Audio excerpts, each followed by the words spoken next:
whatever type of segment of the fiber you want to use, we're going to have people here who are experts at it.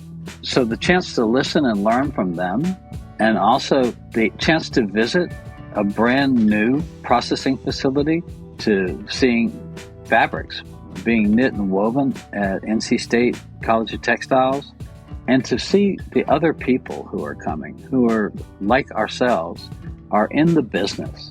They're not just out there promoting hemp for its magical powers or its halo of goodness and all this other stuff, but figuring out ways to make money from it.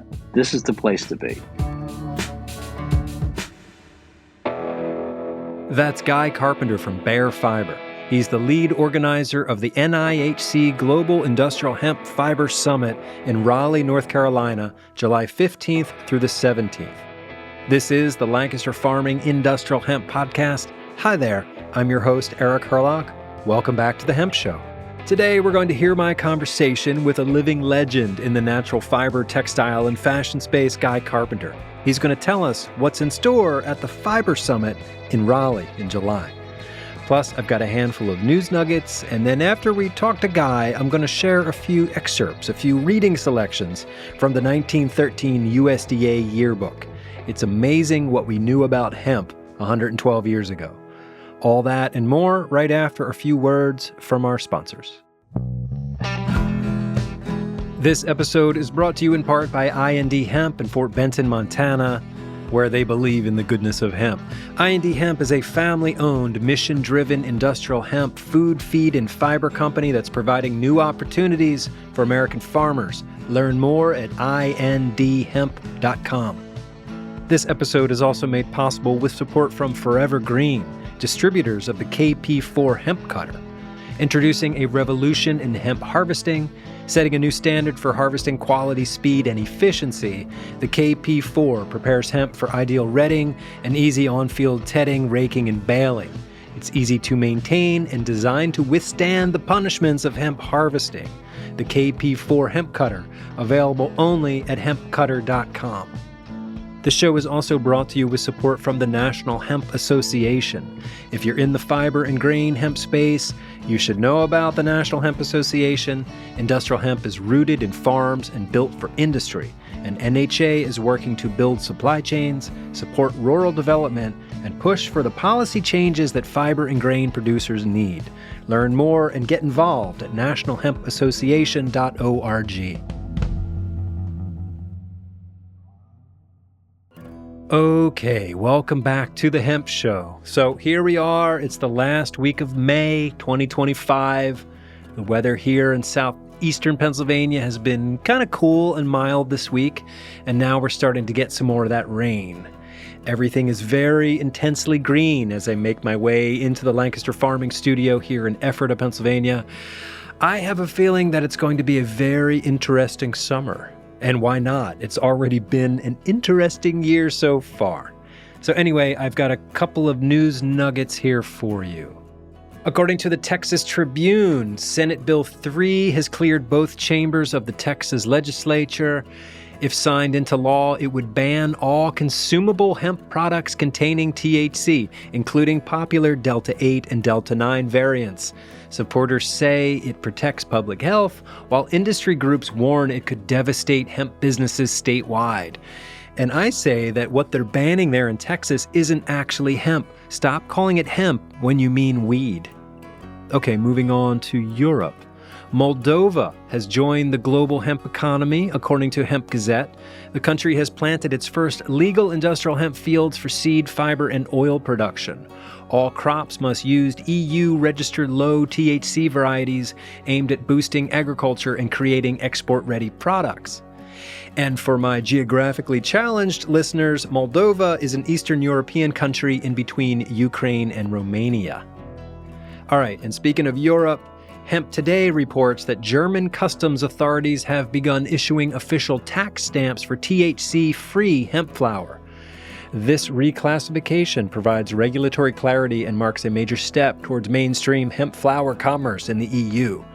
I would take this a step farther and reclassify that German hemp flower as low THC cannabis flower instead. Stop calling it hemp. Can you build a house or a rope from your German hemp flower? I think not. Okay, one more, and this one is also from Texas, the Lone Star State. So as reported by Public News Service, the Haley family in Cookeville, Texas, has transitioned from poultry farming to hemp cultivation.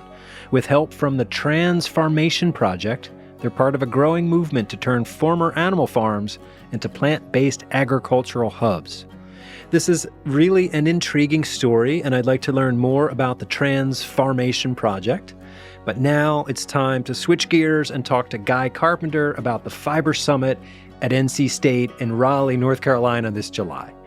So what makes this event different than anything we've seen before in the hemp space is that this one is focused solely on the fiber sector. Textiles, apparel, denim, upholstery, non-wovens, construction, hempcrete, insulation, acoustic panels, automotive, biocomposites, door panels, dashboards, paper, packaging, bioenergy, bioplastics. No flour, no CBD, no intoxicating hemp-derived cannabinoids. All right, let's go talk to Guy Carpenter.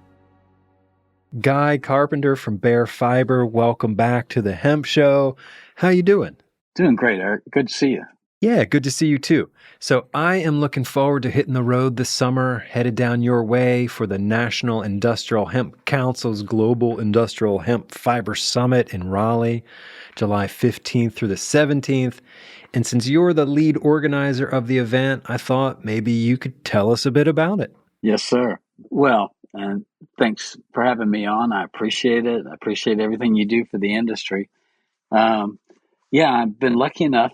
NIHC, National Industrial Hemp Council, asked me to assist in organizing this Global Industrial Hemp Fiber Summit, hosted at North Carolina State University, Wilson College of Textiles, and with a number of other sponsors who you can see from the website at Global Industrial Hemp Fiber Summit, where we're planning to have an exciting summit of speakers on the first day that will be covering a variety of topics, everything from fiber, yarn, and textiles to hemp building materials, to composites, to non-wovens, and many other subjects, all ancillary directions of which the hemp industry is moving for the utilization of fiber in its most efficient, effective, and profitable way.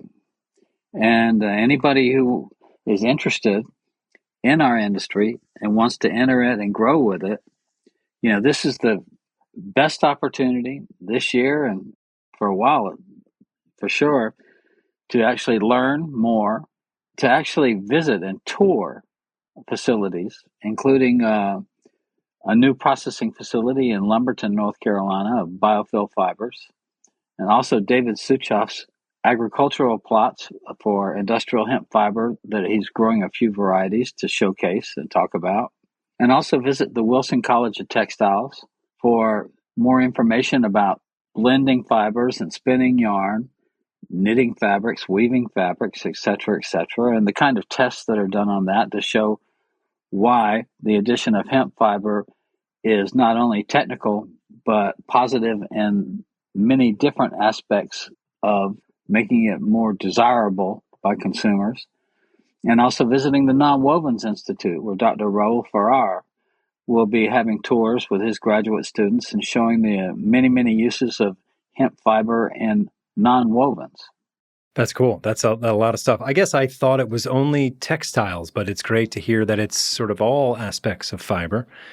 I know this event sort of grew out of the Montana Hemp Summit a little bit. I know last year in Montana, I guess it was called the Goodness of Hemp Summit 2024.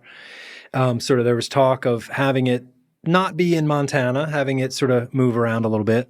And I don't know if this event is actually the same event. Maybe it's just, I don't know. It's a similar event, right? So we're having industry people all get together in one place. And maybe it's different than NOCO, where that's just this wide spectrum of different hemp things. But this is very focused on the fiber and the processing and the farming and the manufacturing. So yeah, like you said, if you're interested in fiber, this is the place to be this summer. Well, if you're interested in hemp, industrial hemp fiber, and And herd has to come into the subject because that's a majority of the stalk biomass. But you are correct. This opportunity arose from IND Hemp's a willingness to, rather than have their own summit in Montana this year, to allow another venue come forward. And they're a big sponsor for this event also. And they're also with the whole IND Hemp team and that group. They're supporting the Goodness of Hemp and HEMI, the Hemp Education Initiative, which are part sponsors of this event also. So we're certainly not, Montana's certainly a part of this also. This is a domestic event, but it has international implications because we not only want to be using more hemp fiber here in the USA, but we'd also like to be exporting it. I will say that IND Hemp and HEMI are also sponsors of this podcast. So it's all coming together, right? Exactly. It's and that's what we want to have happen. Also, part of this summit is finding new ways to work together. The different types of associations that we have here in the industry and the diversiveness that we've created is certainly widespread. And now it's time to come together as a unifying force to speak with one voice as much as possible and be as inclusive as possible for all those folks that are interested in hemp fiber and herd and grain and all those kind of things. Yeah. Kind of reminds me of something I've heard Patrick Atagi from NIHC say pretty much every time I talk to him. Working together works, right? That's like his catchphrase. That's right. That's right. Something else that springs into my mind, it's like, let's push this the way it's rolling, right? Like the industry is going in a direction and we got to work together. Many hands make light work, all of those cliches and proverbs and all that stuff. Yeah. And you invited me this week to be like the media partner. I say me, but Lancaster Farming newspaper and the podcast and the hemp podcast. So that is a great honor. And I am really excited to be sort of to fulfill that role and to be down there. Yeah, I'm a partner. And that's great. Thank you. It works, given you're also a lifesaver. I think we've told that story on the show before, maybe. But yeah, I think that moment changed our lives, right? Like you and I have, our lives change at that moment and we're possibly connected forever now. I don't know. I'm not sure how that works, but I'm happy to have been there. What else should folks know about the event? And I will say that I'll be talking to other people involved over the next few weeks as we lead up to this event. I think we're about 6 or 7 weeks away now. So I've got a few other people that I want to talk to about this. So maybe don't tell me too much, but is there anything else that you think people really should know? It's going to get them to click on the link and make their travel arrangements? Yeah. I've been thinking about how do I get this message out? And here's the thing.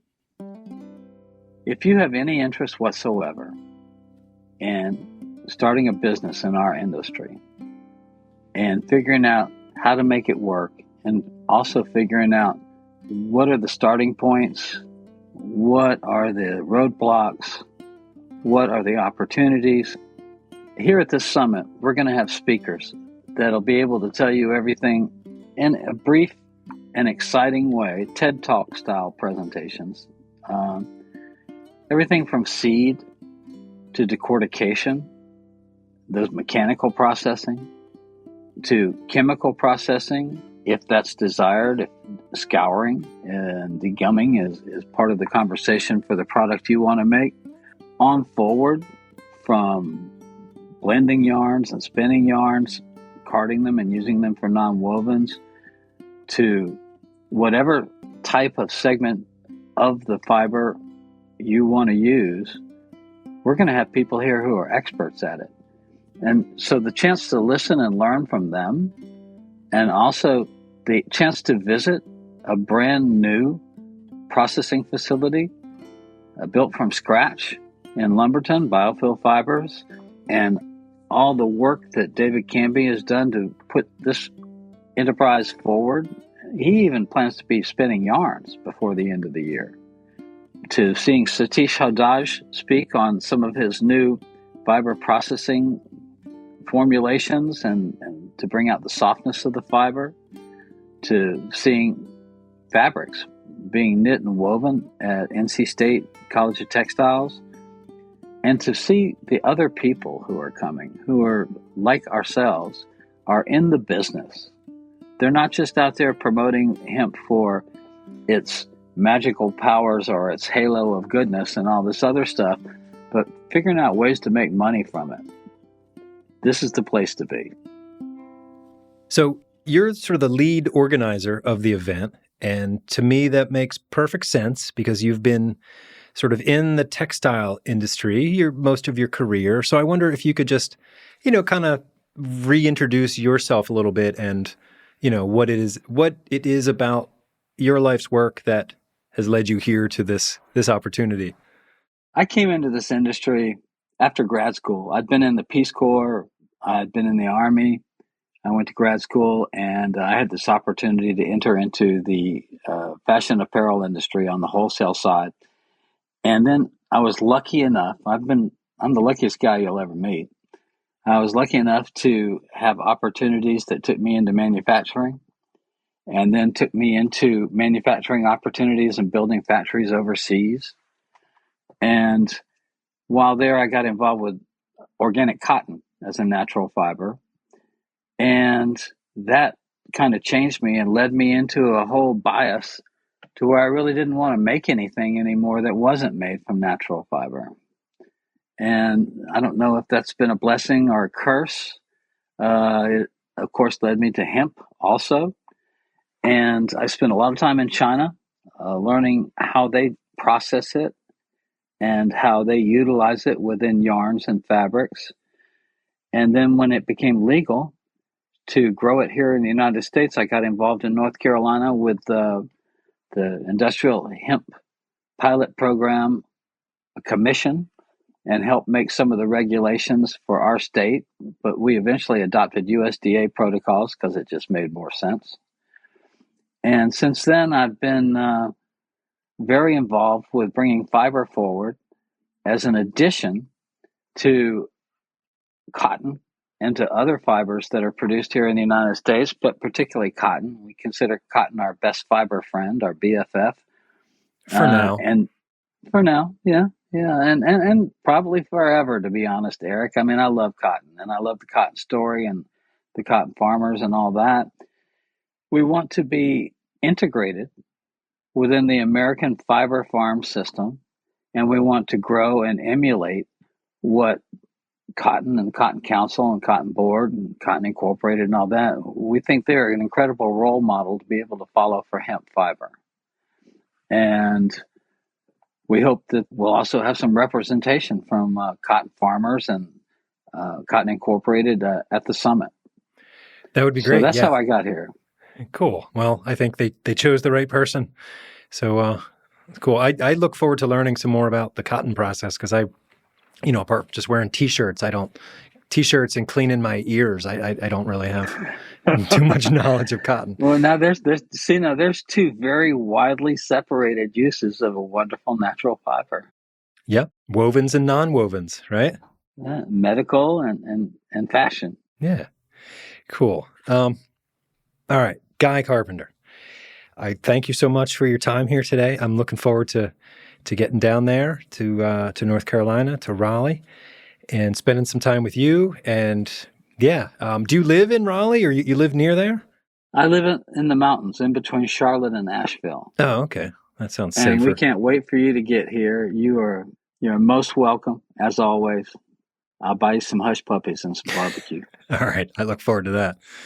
Cool. All right, Guy. I'll put links to the registration page on the show page at lancasterfarming.com, and we'll be talking about this event for the next few weeks until it happens. So sounds great. Thanks so much, Eric.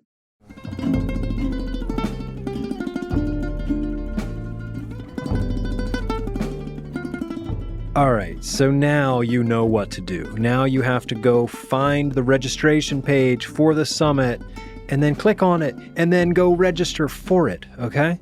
I want to see all of you there. Yeah, even you. I want to see you in North Carolina this July. All right? So please don't let me down. This is going to be such a cool event, and I'm psyched to be part of it. All right, so I mentioned in the introduction that we're going to do some selected readings today from the USDA yearbook from 1913. And maybe we need like a trigger warning here. This is possibly where the show veers into ASMR territory. So maybe if you're driving, maybe stop and get a cup of coffee. Just be careful you don't let the gentle tones of my voice lull you to sleep. All right, we're going to turn to page 283 in the 1913 yearbook. This is where the chapter on hemp begins, and it was written by Lister H. Dewey, botanist in charge of fiber plant investigations, Bureau of Plant Industry at the USDA. So, introduction. The two fiber-producing plants most promising for cultivation in the central United States and most certain to yield satisfactory profits are hemp and flax. The oldest cultivated fiber plant, one for which the conditions in the United States are as favorable as anywhere in the world, one which properly handled improves the land, and which yields one of the strongest and most durable fibers of commerce, is hemp. Hemp fiber, formerly the most important material in homespun fabrics, is now most familiar to the purchasing public in this country in the strong gray tying twines 1/16 to 1/4 inch in diameter, known by the trade name commercial twines. All right, so that doesn't really hold true anymore 112 years later. People don't think of commercial twines when they hear the word hemp. They think it's weed. They think we're talking about weed, but we're not. And this USDA book from 1913, it just lays out how important of a crop hemp was. All right, so after the introduction, it goes on to talk about the name hemp, where it came from, the importance of hemp, why production in the U.S. was declining 112 years ago. It goes into a botanical study of hemp, the plant, the stalk, the fiber.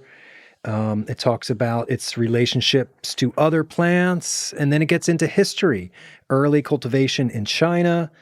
It does talk about cultivation for narcotic drugs. It talks about hemp in India.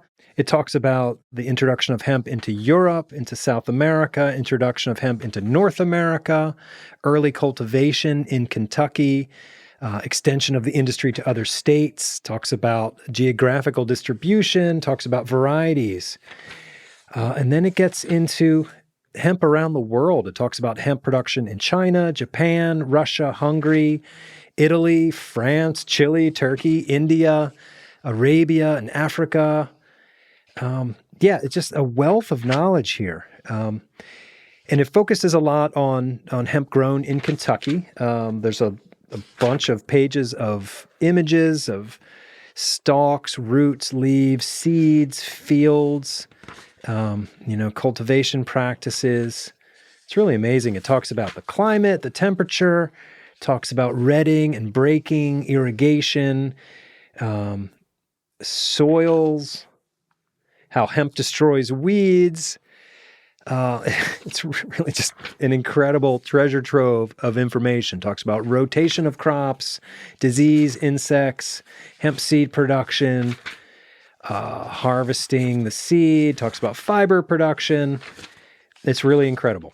All right, so if you've not seen this book and you're interested in growing hemp, you should check it out. All right, so some 60 pages later, at the end of the chapter, is the summary, and I'm going to read you this summary now. Hemp is one of the oldest fiber-producing crops and was formerly the most important. The cultivation of hemp is declining in the United States because of these 5 reasons. Number 1, increasing difficulty in securing sufficient labor for handling the crop with present methods. Number 2, lack of labor-saving machinery as compared with machinery for handling other crops. Number 3, increasing profits in other crops. Number 4, competition of other fibers, especially jute. And number 5, lack of knowledge of the crop outside of a limited area in Kentucky. Hemp was cultivated for fiber in very early times in China. The history of the distribution of hemp from Asia to other continents indicates its relationships and developments of the best fiber-producing types. Hemp is cultivated in warm countries for the production of a narcotic drug, but for fiber only in moderately cool and humid temperate regions. Very few well-marked varieties of hemp of fiber-producing types have been developed. The climate and soils over large areas in the valley of the Mississippi and its tributaries and in the Sacramento and San Joaquin valleys in California are suited for hemp. Hemp improves the physical condition of the soil, destroys weeds, and when redded on the ground, as is the common practice, does not exhaust fertility. Hemp is recommended for cultivation in regular crop rotations to take the place of a spring-sown grain crop. Fertilizers are not generally used in growing hemp, but barnyard manure applied to previous crops is recommended. Hemp is rarely injured by insects or fungus diseases. Broom rape, a root parasite, is the most serious pest in hemp. Practically all of the hemp seed used in the United States is produced in Kentucky. The best seed is obtained from plants cultivated especially for seed production, but some seed is obtained from broadcast overripe fiber crops. The land should be well plowed and harrowed so as to be level and uniform.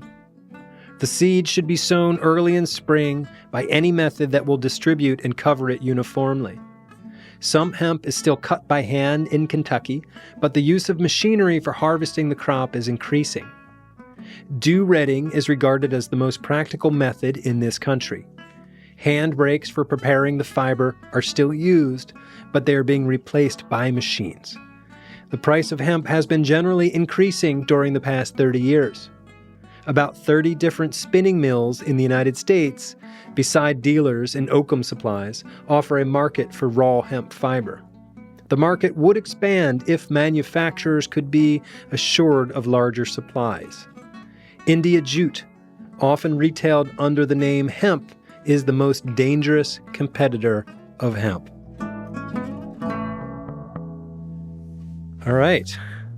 Wow, a lot has changed, but remarkably, a lot has stayed the same. So that's pretty cool. I'll probably read some more of this book to you at some point in the future.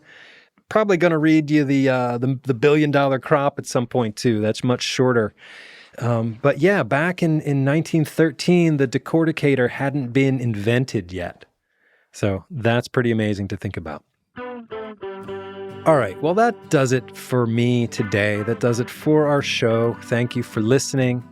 My name is Eric Herlock. I'm the senior digital editor at Lancaster Farming Newspaper, the greatest agricultural newspaper in the world. Check us out online at lancasterfarming.com. Click on our sponsor links, send them some love. Be sure to click on those news stories too and read all about it. And most importantly, go to that registration page and register for the Fiber Summit in Raleigh, North Carolina in July. So yeah, that's your homework assignment. Go register for the Fiber Summit, and I'll see you in North Carolina. But until then, I'll see you in the newspaper.